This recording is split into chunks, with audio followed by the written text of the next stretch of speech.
Fisher for cause of death now ruled in part sleep apnea, a serious breathing condition that affects millions of Americans. Here's ABC's Eva Pilgrim with more.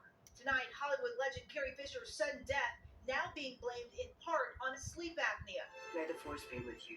Fisher, best known as Princess Leia, suffered a massive heart attack on an LA-bound plane in December. There was an unresponsive passenger. So they're working on it right now. A newly released coroner's report blaming sleep apnea and other undetermined factors, pointing to signs of heart disease, finding the actress had taken multiple drugs. However, that report could not pinpoint an exact cause of death. The risk is really when someone is undiagnosed or untreated for sleep apnea, and then the risk for cardiovascular disease and death really does go up. Those with sleep apnea can stop